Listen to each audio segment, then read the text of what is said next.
Alhamdulillah.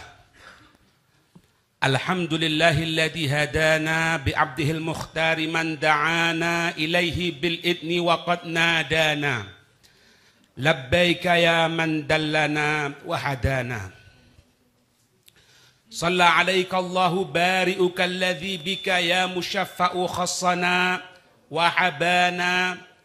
Ma'alikal athhari ma'adini sirrikal asma fahum sufunun najada fahum sufunun najana. Asyhadu an la ilaha illallah wahdahu la syarika lah wa asyhadu anna sayyidana Muhammadan abduhu wa rasuluhu alladzi la nabiyya ba'dah. Allahumma salli wa sallim ala sayyidina Muhammad nurika sari wa madadikal jari wajma'na bihi fi kulli atwari wa ala alihi wa sahbihi ya nur. Subhanaka la ilma lana illa ma 'allamtana innaka antal alimul hakim wa tub alaina innaka antat tawwabur rahim. Rabbi shrah li sadri wa yassir li amri wahlul 'uqdatam min lisani yafqahu qawli amma ba'd. Assalamualaikum warahmatullahi wabarakatuh. Syukur kepada Allah subhanahu wa ta'ala, kita dikumpulkan oleh Allah subhanahu wa ta'ala untuk berkumpul menghaturkan salawat dan salam kita kepada junjungan kita Nabi besar Muhammad sallallahu alaihi wasallam. Yakinlah tanpa keraguan sedikit pun bahwasannya junjungan Nabi kita Muhammad menjawab setiap apa-apa yang kita sampaikan kepada Nabi Muhammad berupa salawat dan salam kepada beliau. Yang kita harapkan bukan sholawat kita para hadirin. Yang kita harapkan adalah jawaban salam dari Nabi kita Muhammad sallallahu alaihi wasallam. Dikatakan dalam kitab Nasaihud Diniyah, Al-Habib Abdullah Al-Haddad beliau mengatakan ma min ahadin. Beliau menyampaikan riwayat hadis ma min ahadin yusalli wa yusallimu alayya illa raddallahu ruhi hatta arudda alaihi salam. Tidak ada satu orang yang dia tadi itu mengucapkan salawat dan salam kepada diriku kecuali Allah mengembalikan rohku sehingga aku bisa menjawab salam orang tersebut. Berapa juta bahkan berapa miliar dari manusia yang sekarang ini salawat dan salam kepada Nabi. Artinya setiap waktunya Nabi dikembalikan rohnya oleh Allah sehingga Nabi hidup di alam barzakhnya dan mengetahui apa-apa yang kita sampaikan, yang kita haturkan. Kemudian beliau menjawab atas apa-apa salam dan salam yang kita sampaikan kepada beliau. Dalam satu hadis yang lain dikatakan bahwasannya man shalla alayya wahidatan sallallahu alaihi asyra. Tidak ada satu orang yang mengucapkan salawat kepadaku sekali aja, sekali. Maka Allah akan menjawab salamnya orang tersebut dengan 10 salam, dengan 10 salawat dari sisi Allah subhanahu wa ta'ala. Habib Abdullah Al-Haddad beliau mengatakan, jangankan 10, 1 saja Allah menjawab salam kita, Allah menjawab salawat kita, maka itu katanya Habib Al-Haddad cukup untuk bekal kita hidup di dunia bahkan di akhirat kelak. Sekali saja. Terus bagaimana kalau beribu kali, berjuta kali Allah menyampaikan salam dan salawatnya kepada kita karena kita bersalam dan salawat kepada Nabi Muhammad sallallahu alaihi wasallam. Tidak ada solusi yang terbaik, tidak ada pemecahan yang terbaik untuk segala urusan kita, untuk segala kerepotan kita kecuali Allah telah menyediakan Nabi Muhammad sebagai wasilah kita untuk menyelesaikan segala problem kita. Jangankan kita para hadirin, binatang ketika dia dalam keadaan kesulitan, mereka banyak meminta bantuan kepada Nabi Muhammad SAW. Kita lihat bagaimana ketika itu Nabi SAW melewati di satu onta. Kemudian onta tadi itu tengah dipukul oleh pemilik onta tersebut.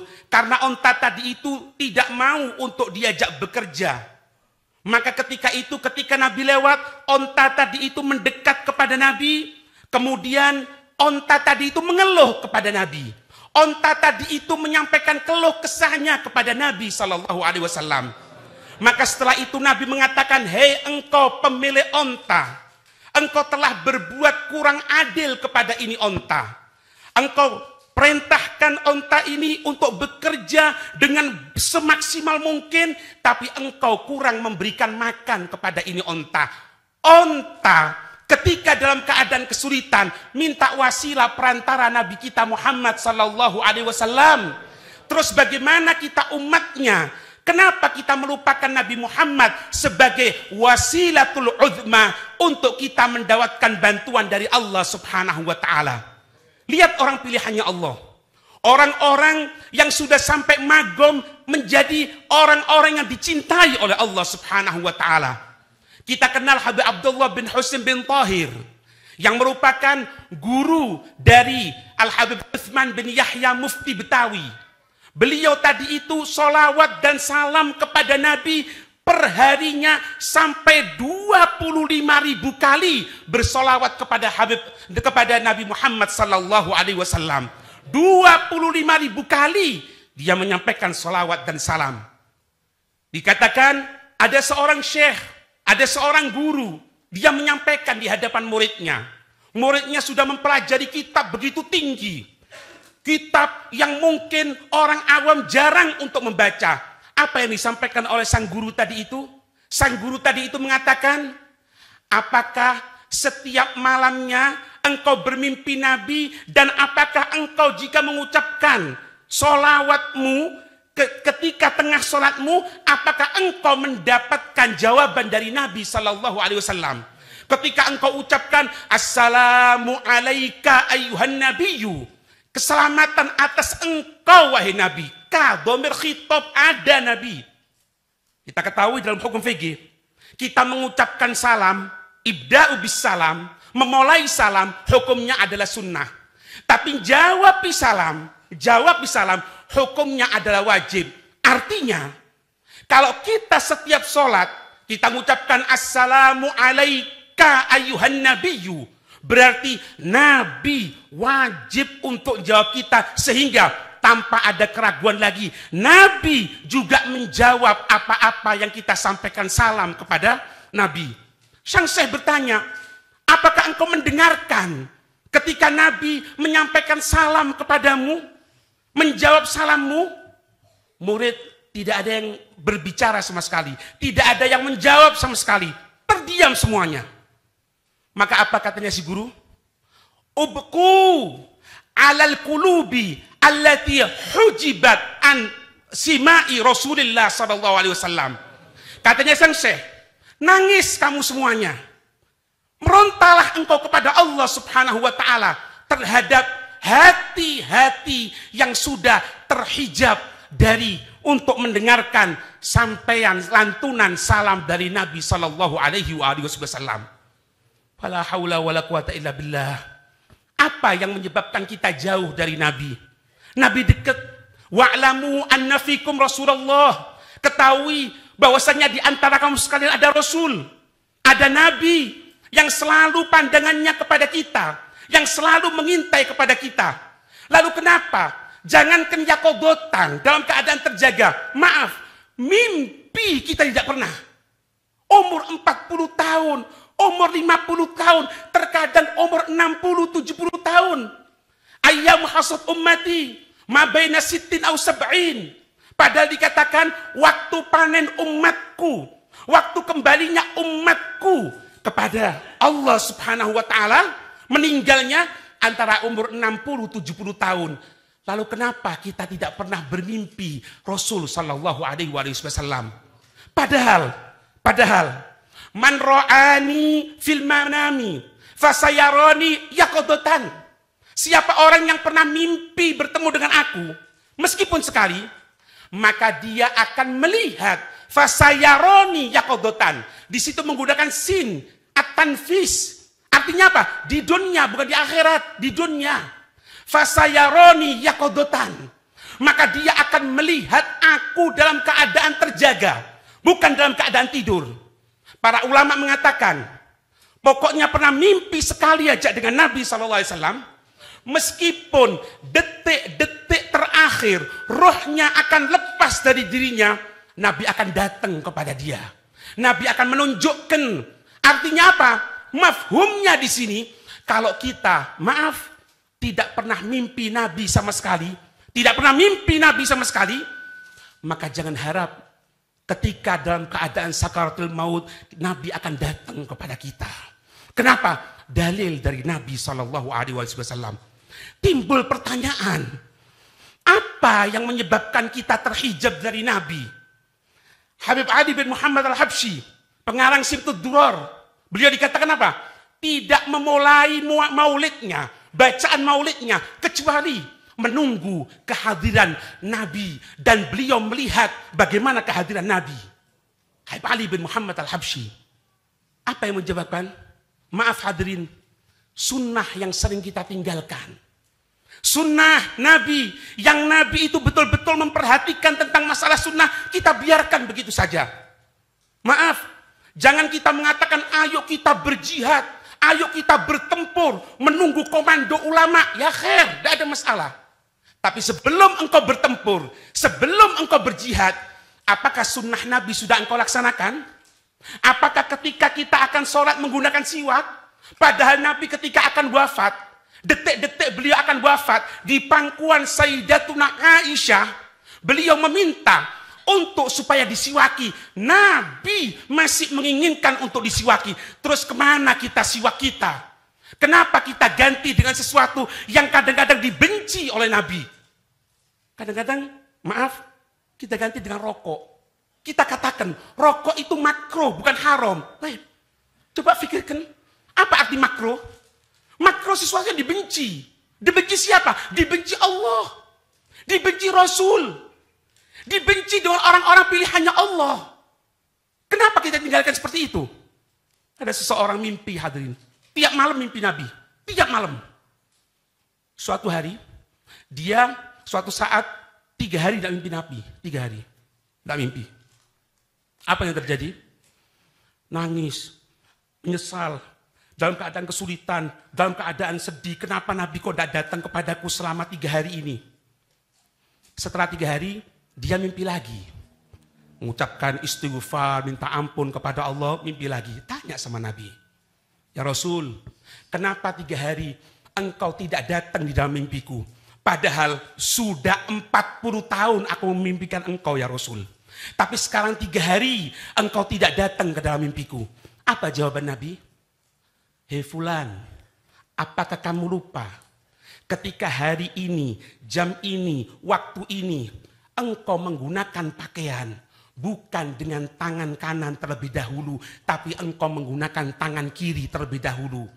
Gara-gara menggunakan pakaian dengan tangan kiri, padahal sunnahnya gunakan kalau pakaiannya terbuka, menggunakan tangan kanan terlebih dahulu, baru tangan kiri. Gara-gara menyalahi sunnahnya Nabi, terhijab 3 hari. Tidak bisa mimpi Nabi SAW. Padahal 40 tahun mimpi bertemu dengan Nabi SAW. Terus bagaimana dengan kita kiranya? Apa yang mau kita andalkan? Nabi siap untuk memberikan syafaatnya kepada kita. Ada seseorang mimpi dalam keadaan kiamat. Kemudian apa yang terjadi? Dalam keadaan kiamat, dalam keadaan ketakutan. Datang Nabi SAW memberikan syafaat kepada mereka yang perlu disyafaati oleh Nabi. Dia berteriak, Ya Rasulullah, Ya Habibullah, wahai kecintaannya Allah, wahai Rasul Allah, wahai kekasihnya Allah. Nabi menoleh. Nabi seolah-olah tidak kenal. Apa dikatakan? Ya Rasul, Aku umatmu. Aku adalah kelompok umatmu ya Rasul. Kenapa engkau seolah-olah tidak mengenal diriku? Padahal aku adalah umatmu. Dan aku tahu bahwasanya engkau akan tahu semuanya dari umatmu. Apa jawaban Nabi? Ketika engkau di dunia, engkau tidak peduli kepada sunnahku. Engkau tidak peduli kepada syariatku. Engkau biarkan anak istrimu keluar dalam keadaan tanpa berhijab. Engkau biarkan anak perempuanmu, dia bermainan HP dengan laki-laki yang bukan mahram. Engkau biarkan saja. Sunnahku engkau tinggalkan. Syariatku engkau injak-injak. Itu yang menyebabkan aku tidak melihat engkau. Meskipun engkau adalah umatku. Na'udzubillahi min dzalik. Bangun dari tidurnya, dia nangis, dia bertobat kepada Allah Subhanahu wa ta'ala. Pikir hadirin, ayo dalam momen maulid seperti ini, dalam momen yang penuh keindahan seperti ini, dibacakan sholawat kepada Nabi. Faqad ja'akum nurun wa kitabun mubin. Telah datang kepada kamu semuanya nur, cahaya. Apa itu ilmu cahaya? Nabi kita Muhammad SAW datang kepada kita cahaya. Walladzina amanu ma'ahu. Siapa orang yang beriman dengannya? Dengan siapa ma'ahu? Iman Nabi. Iman dengan Nabi. Percaya dengan Nabi. Nurun yas'a baina aidihim wa biaimanihim. Maka nanti di hari kiamat, dalam keadaan ketakutan, jangan khawatir. Akan diberikan cahaya. Berupa apa? Cahaya Nabi SAW. Yang berada di depannya dia, yang berada di sebelah kanannya dia. Diberikan oleh Allah Subhanahu wa ta'ala. Kenapa? Karena dia menyadari bahwasannya di tengah-tengah kita telah diutus cahaya, yaitu junjungan kita Nabi besar Muhammad sallallahu alaihi wasallam. Momen untuk kita kembali mengenang Nabi Muhammad. Lihat, koreksi diri kita. Apa yang telah terjadi kepada kita? Syekh Ahmad Al-Badawi ketika masih kecilnya, dia mengatakan kepada ibunya, "Ibu, bagaimana caranya supaya aku bisa mimpi Nabi? Supaya aku bisa kelihatan Nabi? Supaya aku bisa melihat Nabi dalam mimpi?" Dikatakan, perbanyak sholawat dan salam kepada Nabi. Memperbanyak sholawat dan salam itu Syekh Ahmad Al-Badawi kepada Nabi SAW sampai mimpi. Pagi datang kepada ibunya. Kenapa? "Ibu, tadi malam aku sudah mimpi Nabi." Apa jawaban ibu yang salihah? "Engkau bukan anakku yang sesungguhnya kalau engkau belum yakodotan dengan Nabi." Anak ayyamut tufulah. Anak ketika masih kecil. Masih dalam keadaan mumayyiz. Engkau belum dikatakan anakku sebelum engkau dalam keadaan terjaga. Mimpi, bukan terjaga dengan Nabi SAW. Bukan mimpi. Bukan mimpi, terjaga. Bagaimana ibu caranya? Perbanyak sholawat dan salam kepada Nabi Muhammad. Syekh Ahmad Al-Badawi yang masih kecil ketika itu memperbanyak sholawat kepada Nabi. Sampai malam itu beliau mimpi. Bukan mimpi lagi, yakodotan dengan Nabi. Pagi hari datang kepada ibunya, "Ibu, alhamdulillah tadi malam aku sudah yakodotan dengan Nabi." Bukan mimpi, ibu. "Apakah sekarang aku sudah pantas jadi anakmu?" Katanya sang ibu, "Bentar anak, aku belum mempercayai omonganmu. Di mana engkau mimpinya?" katanya. "Di kamarku, ibu." "Ayo berangkat sama ibu." Sama ibunya dan anaknya masuk ke dalam rumahnya. Ibunya masuk ke dalam ruangan anaknya, kamar anaknya, sambil seperti mencium. "Oh iya, benar. Tadi malam berarti kamu yakodotan dengan Nabi. Karena aku ibumu, kalau yakodotan dengan Nabi, seperti ini bau yang tertinggal wanginya." Ibu solihah, bapak soleh, muncullah anak yang soleh dan solihah. Kita ingin memiliki anak yang soleh. Kita ingin memiliki putri yang solihah. Kita ingin memiliki anak-anak yang bisa dibanggakan oleh Nabi SAW. Fa inni mubahim bikumul umam yaumal qiyamah. Karena Nabi sudah mengatakan, sesungguhnya aku akan berbangga di hadapan umat yang lain kelak di hari kiamat dengan kamu sekalian. Bagaimana caranya? Maaf, jadikan diri kita sebagai orang tua, sebagai bapak, sebagai ibu, sosok yang soleh, sosok yang salihah. Sebelum kita memerintahkan anak tersebut untuk dekat sama Nabi, tanya diri kita, sudah dekat tak sama Nabi? Kalau kita sebagai orang tua tidak bisa memberikan contoh kepada anak yang terbaik, jangan harapkan anak akan mendapatkan hidayah dari Allah Subhanahu wa taala. Maaf, berapa banyak anak yang kelas 3 SD, bahkan kurang dari itu, dia sudah berani merokok. Kenapa? Karena tiap waktunya, karena tiap waktunya orang tua mencontohkan di depan anaknya untuk merokok. Seolah-olah ini rokok adalah yang baik, wahai anakku. Sehingga anak melihat perbuatan tadi itu terjadi. Yang terjadi. Andai orang tua bersiwak, menggunakan siwak, maka akan mendapatkan kemuliaan. Terakhir hadirin, terakhir. Habib Taufik bin Abdul Qadir As-Segaf, Ami Abdul Qadir bin Husain, itu beliau begitu perhatiannya kepada masalah siwak. Sunnah Nabi masalah siwak, di tempat tidurnya ada, di kamar mandinya ada, di tempat sholatnya ada, siap semuanya siwak. Apa yang didapatkan Ami Abdul Qadir bin Husain ketika beliau akan wafat, akan meninggal dunia, beliau dalam keadaan sakit, sudah akan meninggal dunia, dipanggil temannya Ami Ahmad bin Ali Al-Segaf, dipanggil, kemudian menyampaikan seperti wasiat. Setelah selesai, apa yang diucapkan?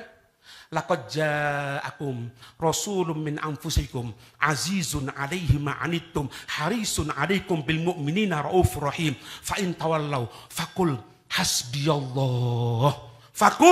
hasbiyallah. Ruh lepas meninggal dunia ke hadrat Allah Subhanahu wa taala. Tidak orang mudawamah rutin untuk menggunakan siwak setiap akan perbuatan baik, ketahui, kecuali pasti dia akan meninggal dalam keadaan husnul khatimah. Ini yang kita harapkan. Kumpul kita sore hari ini, baca sholawatnya kita di sore hari ini, tiada lain supaya kita mendapatkan syafaatnya Nabi, supaya Nabi bisa berbangga dari kita, supaya kita diberikan kesadaran oleh Allah untuk kembali menapaki jalan Nabi. Amin ya rabbal alamin. Hadza minni wal afu minkum. Assalamualaikum warahmatullahi wabarakatuh.